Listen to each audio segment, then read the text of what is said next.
Merhaba, hoş geldiniz. Bugün Dünya Kız Çocukları Günü'ymüş. Ben de 40'lık bir kız çocuğu olarak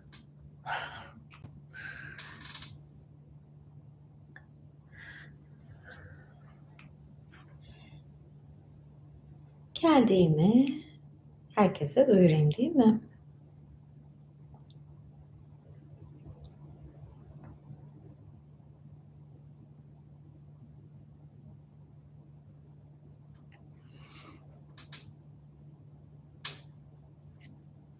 Yayının sonunda öpücük atmayı daha durun yani. Yayının başında yayının sonunu düşünüyorsunuz. Lütfen anda kalın. Teşekkür ederim. Hangi gözlüğü taksam, bunu mu taksam, bordolar giydim. Biraz ASMR gibi olan. Teşekkür ederim Yavuz Bey. Var ya, şimdi masal seçecektim. Bir İran masalı okuyacağım.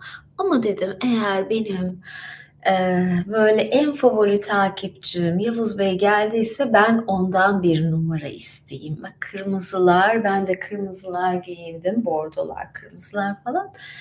Masal için bir numara isteyeceğim. Tabii okumadığım bir masala denk gelsin. Kaça kadar olabiliyor? Yani 250'ye kadar söyleyebilirsiniz. Ve o masalı okuyayım. Ama duyuracağım şöyle yayındayım diye.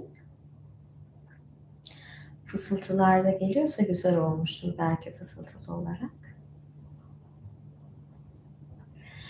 Merhaba. Tekrar merhaba. Sanki ilk defa diyormuşum gibi. Evet, şu an canlı yayındayım. YouTube'da bir İran masalı okuyacağım. Link işte burada. Görüşürüz. Niye görüşürüz? Zaten görüşüyoruz. Gerçekten bende kafa gitti bazen böyle oluyor. Niye böyle diyorum gerçekten. Evet tamam. Neyse link burada. İzleyin. Merhaba. Tekrar merhaba. Evet. Şu an canlı yayındayım. YouTube'da bir İran masalı okuyacağım. Otomatik doldur yapmayayım. Buradan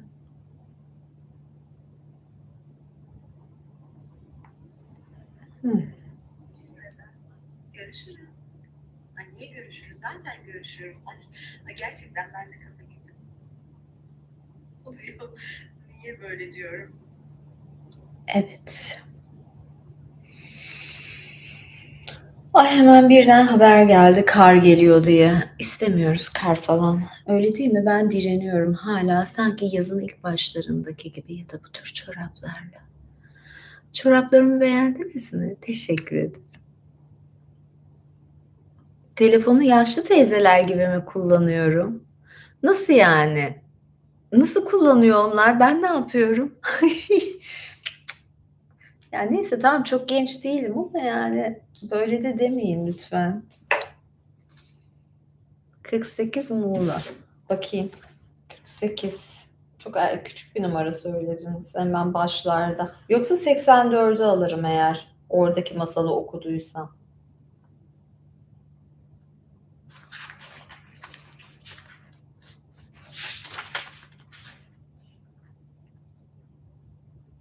Ya da çok uzun bir masalsa hani bazen masal oluyor 20 sayfa.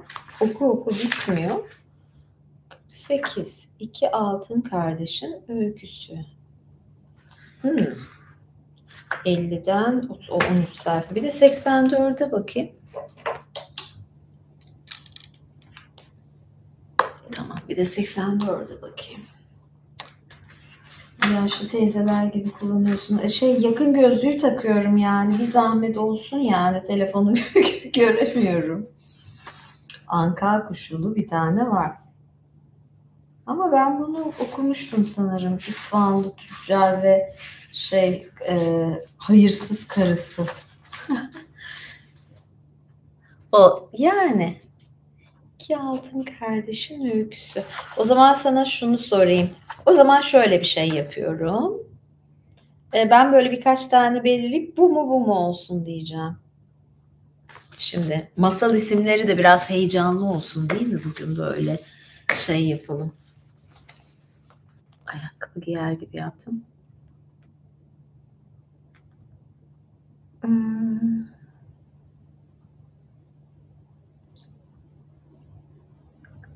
Dilenciler falan. Ne diyor? Ha. Ben de Kart Kadının Öyküsü anladım. Yakın gözlüğe rağmen göremiyorum galiba. Kart Kadının Öyküsü görüyorum. Kurt Kadınmış o. O da çok kısa.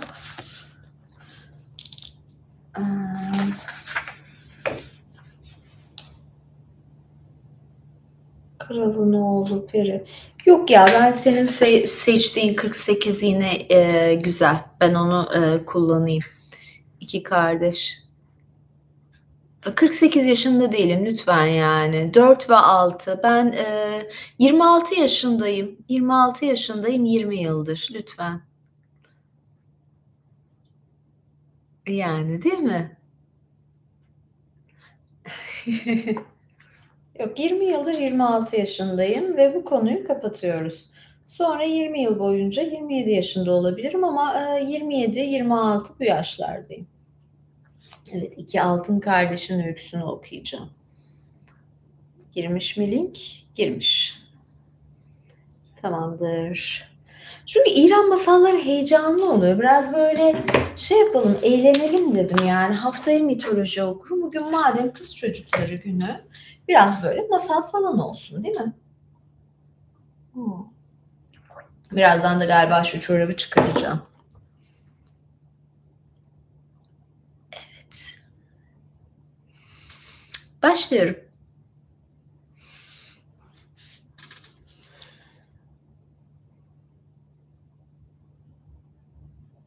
Aa, kim dedi onu? YouTube mor renkten varsın zamanda mosmor. Kim mor olmuş, sen mi? Yok be. Aa.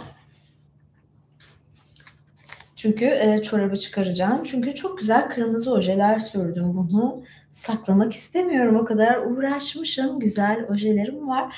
Ama masalın ikinci yarısında. Evet, biraz da fısır fısır okuyayım, bakayım nasıl çıkacak. Bir varmış, bir yokmuş. Bir zamanlar Malik Ahmet adında bir adam yaşarmış. Tam 7 karısı olan bu adamın bir tane bile çocuğu yokmuş. Adam kısır.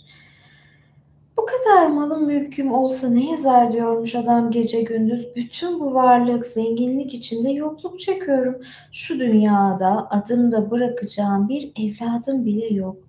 O her günü bu düşünceler içinde geçirirken bir gün bir devir çıka gelmiş. Aa, bir gün bir derviş çıka gelmiş. Malik Ahmet neyi var neyi yoksa adamın önüne sermiş ve dervişten yardım istemiş. Bu hediyeleri kabul edemem ben demiş derviş. Öyle parayla hediyeyle değil benim işim. Eğer elimden gelen bir şey varsa karşılıksız yaparım ben. İyi ya demiş Malik Ahmet bu söz üzerine. Tek bir dileğim var benim. 7 kadınla evlendim, bir evladım olmadı. Şu dünyada bir oğuldan daha çok istediğim hiçbir şey yok benim. Benden istediğini yaparım demiş derviş. Ancak bir şartım var. Sana şifa vereceğim. Ancak doğacak çocukların yarısı senindir, yarısı benimdir. Malik Ahmet hiç düşünmeden bu şartı kabul etmiş. Ödeşme günü geldiğinde dervişi parayla, atlarla ikna edebileceğini düşünüyormuş. Oturup anlaşmalarını kağıda dökmüşler. Derviş de elini cübbesinin cebine atıp içinden bir nar çıkarmış. Bunları Malik Ahmet'e uzatıp eşlerinden en genci yesin bunları demiş. Bakın, nar bereketle ilgilidir. Yani ne kadar da isabetli olmuş değil mi? Yani böyle eşlerden en genci yiyor narı. Ve nar birçok mitolojide de geçiyor. Yani evet. Devam ediyorum. Derviş yoluna gitmiş. Malik Ahmet de koşa koşa en genç eşine gidip narı yemesini söylemiş. Kadın mucize gibi birkaç gün sonra hamile kalmış. Tam 9 ay 9 saat sonra 2 oğlan doğurmuş. Oğlanlar 18 yaşına gelene kadar dervişten hiç ses soluk çıkmamış. Çocuklar da okula gitmiş, okuma yazma öğrenmişler. İkisi de çok kuvvetli, sağlıklı delikanlılarmış. Üstelik de çok maharetlilermiş. Giriştikleri her şeyde başarılı oluyorlarmış. Bütün aile artık dervişin onları unuttuğunu, geri dönmeyeceğini düşünmeye başlamış.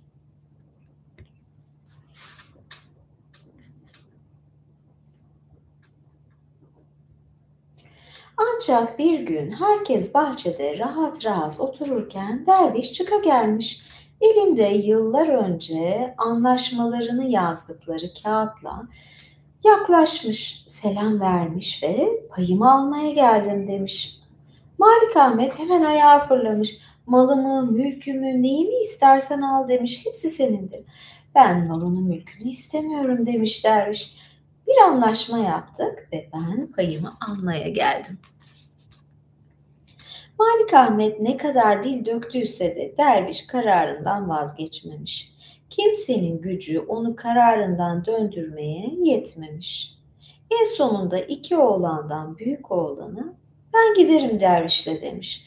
Bunun üzerine küçük oğlan öne atılıp hayır ben giderim demiş. Bir süre münakaşa edilmiş. En sonunda büyük oğlanın dervişle gitmesine karar vermişler. Oğlan gitmeden parmağından bir yüzük çıkarıp bunu küçük kardeşine vermiş. Kardeşim, olur da bu yüzük parmağından kayar da yere düşerse bil ki başın beladadır demiş. Daha sonra arkasına dönüp dervişin peşinden yola koyulmuş. Daha birkaç saat evvel herkesin neşeyle yiyip içtiği bahçede şimdi sadece ağıtlar ve gözyaşları varmış. Dervişle oğlan yürüye yürüye bir pınara varmışlar. Oğlan burada yolun karşısında aksakallı bir ihtiyar görmüş. Aman evladım demiş ihtiyar ona. Ne diye bu adamla yola çıktın ki sen? Canın yaşamak istemiyor mu artık?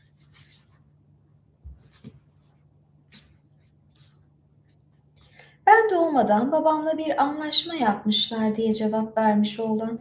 Elimden bir şey gelmez. Mecburen kaderime boyun eğdim. Ama biliyorsan nasıl kurtulacağımı ne olur anlat bana. Beni iyi dinle o zaman demiş yaşlı adam. Pınar'a iyice yaklaştığında derviş sana eğilip su içmeni söyleyecek. Sen eğilince de kılıcını çıkarıp kafanı uçuracak. Sonra atına binip suyun içine girecek. Hem atı hem eğeri hem kendisi altına dönüşecek. O yüzden suyun kenarına gittiğinizde ona de ki olur mu öyle şey? Sen benim babam sayılırsın artık. Senden önce su içmek benim haddime mi? Kendisi su içmeye eğilince de sen onun kafasına uçur. Unutma, tereddüt eder de onu öldürmezsen o alacak senin canını. Yaşlı adam bunları söyleyip gözden kaybolmuş. Oğlan da dervişin arkasından gitmeye devam etmiş. Niye bu kadar geride kaldın oğlum demiş derviş. Attan indim de eğerini düzelttim diye cevap vermiş oğlan. Böylece pınarın kenarına kadar gitmişler. Gel oğlum eğil de su iç demiş derviş oğlana. Ama ihtiyarın söylediklerini hatırlayan oğlan yok olmaz büyüklerime kabalık etmiş olurum. Önce sen iç baba ben sonra içerim demiş. Derviş ne kadar dil döktüyse de oğlan eğilip de suyu önce kendi içmeyi kabul etmemiş. İyi madem diye düşünmüş derviş. Ne bilecek zaten ne olduğunu eğilip 2 yudum içeyim de ikna olsun bari diye düşünmüş. Böylece derviş eğilip su içmeye başlamış. O daha ne olduğunu anlamadan oğlan kılıcını çıkarıp dervişin kafasını uçuruvermiş. Dervişin kafası öyle hızlı gövdesinden kopmuş ki gidip ta uzaktaki bir çöle düşmüş. Oğlan atına binip kandan kırmızıya boyanmış suyun içinden karşı tarafa geçmiş ve o zaman hem kendisi hem de atı altın olmuş. Ne oldu şimdi? Oğlan da altın oldu ve oğlan da yaşamıyor. Ah, evet, bir iç çektim. Bu şekilde tepesi karla örtülü bir dağın eteklerine gelene kadar yol almış. Bir dakika. Hem kendisi hem de atı altın olmuş. Altın olunca nasıl bunlar yol alıyor? Nasıl olacak yani? Hani atı falan altın olsa tamam. O zaman at gidemezdi zaten altın olursa. Masalın yarısına geldik mi? Oo, az kalmış. İki sayfa daha okuyacağım. Sonra bir değişiklik yapacağız. Evet, devam edeyim. Bu şekilde tepesi karla örtülü bir dağın eteklerine kadar yol almış. Burada korkunç bir kar fırtınasına yakalanmış. Ne yapacağını, nereye sığınacağını düşünürken dağın yakınlarında büyükçe bir köy görmüş. Oğlan zor bela köyün yakınlarına kadar geldiğinde insanlar ona uzaktan şöyle bir bakmışlar. Karşılarındaki kara tutulmuş bir atlıymış. Ona yardım etmezlerse işlerinin rast gitmeyeceğini düşünerek hemen cevval gençlerden birkaçını göndermiş, oğlanı köye getirtmişler. Gariban ne konuşabiliyor ne kıpırdayabiliyormuş. Hemen onu köyün reisi olan Kethüda'nın evine götürmüşler. Ilık sulara sokup ısıtmışlar ancak suyun içinde oğlanı baştan aşağı kaplamış olan buz çözüldüğünde her yerinin altınla kaplı olduğunu hayretle fark etmişler. Aman ya Rab demişler. İnsanoğlu mudur bu, cin midir, peri midir bu? Oğlan biraz kendine gelir gibi olunca ona hemen kim olduğunu sormuşlar. Gezginin biriyim demiş oğlan. Yolumu kaybettim. Zaten başına gelenlerden bitap düştüğünden daha fazla bir şey anlatmaya mecali yokmuş. Orada 3 gün geçirip de kendini toparladığında Kethüda yanına gelerek evladım evladım benim güzeller güzeli bir kızım var demiş. Eğer gönlün isterse evlendireyim sizi. Malım, mülküm, neyim varsa sizin olur. Kal burada. Bir tanecik kızım var. Bir de oğlum olsun sayende. Genç oğlan bu teklifi hiç düşünmeden kabul etmiş. Hazırlıklar yapılmış. Birkaç gün içinde evlenmişler. Kızı görmeden kabul etti. Hani derler ya nefes alsın yeter falan. Yani öyle bir şeylik, öyle bir boşluk hissetmiş demek ki oğlan. Devam ediyorum. Bir süre sonra oğlan artık kayınbabası olan Ketüda'nın yanına gitmiş. Çok sıkılıyorum ben demiş. Birkaç adam ver benim yanıma gideyim avlanayım. Hay hay diye cevap vermiş Ketüda. Yanına en iyi avcılarını, en iyi atlarını verip onları yolcu etmiş. Avcılar bir süre yol aldıktan sonra çizgili, sırtı benekli, güzeller güzeli bir ceylan görmüşler. Hemen hayvanın etrafını sarmışlar. Ceylan kimin tarafından koşarsa onun hayvanı yalnız başına takip etmesine karar vermişler. Şans bu ya, Ceylan doğrudan her yeri altın kaplı, adı da aslında Malik Mahmut olan oğlanın tarafından kaçmaya başlamış. Ya şöyle bir şey diyeyim ama ya bence bu ceylanı vururlarsa başlarına bir şey gelecek. O ceylanı vurmamaları lazım bence. Tahminim bu. Bakalım sizce de böyle mi? Evet. Neymiş adamın adı? Malik Mahmut'muş, altınla kaplı olan büyük oğlanı. Ben bu çorapları biraz çıkarayım. Çok güzel ojeler sürdüm. O yüzden birazcık bu çoraplar değişsin. Farklı bir şey olsun.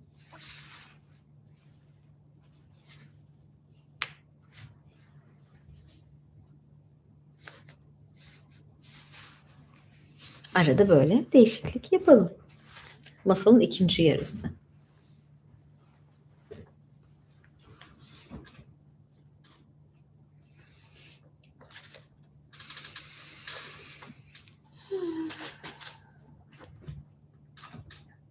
Ceylan'ın peşinden gidiyordu. Evet. Bu ceylanın arkasından benden başkası gitmeyecek diye bağırmış oğlan diğerlerine ve atını sürmeye başlamış.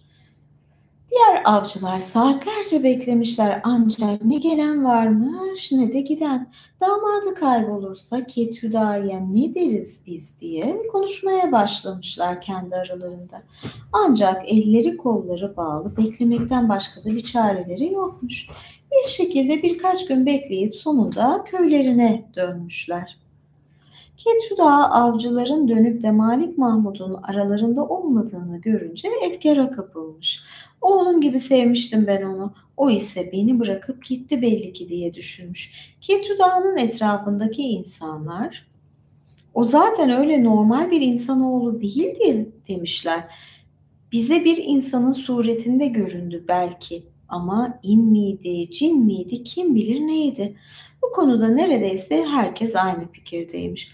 Acaba kızını hamile kaldı mı? Kız dul kaldı yani hani öyle bir durum var ya. Peki Malik Mahmud'a ne mi olmuş? Ceylan'ın arkasından bir mağaraya girmiş. Derinlerden sazlar, davullar, şarkılar duyuluyormuş. Malik Mahmud sesi de takip ede ede nereden geldiğini bulmuş. Burada etrafında bir sürü köle kız olan güzeller güzeli bir kadın oturuyormuş. Etrafında da köleler var. Bakın siz şu işe. Hoş geldin demiş kadın. Gel ayakta kalma. Hep birlikte akşam yemeği yemişler, sohbet etmişler. Daha sonra oğlan dayanamayıp, peki peşimden koştuğum Ceylan'a ne oldu demiş. Bu mağaraya kadar takip ettim onu ama sonra sanki yer yarıldı, içine girdi. Ah saf oğlan demiş kadın bunun üzerine. Ceylan benim işte. Anlamadın mı? Boş ver şimdi sen onu. Benim adetimdir. Buraya kim gelirse onunla güreşirim ben. Eğer sırtımı yere getirirsen ben bundan sonra senin olurum. Ama eğer ben senin sırtını yere getirirsem artık sen bana ait olursun. Seni zincirlere vurur, atını da ahırıma bağlarım. Böyle böyle birçok esirim oldu. Seni de onun yanına koyacağım. Şimdi düşünün sizi Malik Mahmud'un yerine koyuyorum. Geldiniz Ceylan diye beni takip ettiniz. Mağarama geldiniz. Şimdi benim sırtımı yere getirmeyi başarabilmeyi mi tercih edersiniz yoksa hani ben sizin sırtınızı yere getireyim mi? Hangisi olsun? Ben çok sevdim ben bu masalı. Çok eğlenceliymiş. Ben böyle şeyler okumayı seviyorum. Yani bazılarının sonu çok belli oluyor. Hani Ceylan'a vurmasın diyordum. Zaten vuramazmış. Evet, devam edelim. Evet. Dene bakalım demiş oğlan. Kendisine çok güveniyormuş güvenmesine ama genç kadın onu havaya kaldırdığı gibi yaptılar. Ceylan sırtını yere vurdu ve atını da ahırıma bağlarım. Böylece birçok esirim oldu. Seni de onların yanına koyacağım diyor. Sonra neler neler olacak bakız. Dene bakalım demiş oğlan. Kendisine çok güveniyormuş güvenmesine ama genç kadın onu havaya kaldırdığı gibi yere çarpmış. Acıdan bayılan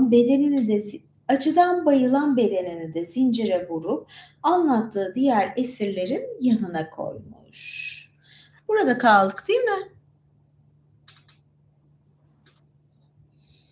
Tam bunlar olurken oğlanın kendi evinde kardeşi Sultan Mahmud'un parmağındaki yüzük bir anda kayıp yere düşmüş. Kardeşim dara düşmüş diye bağırmış Sultan Mahmud.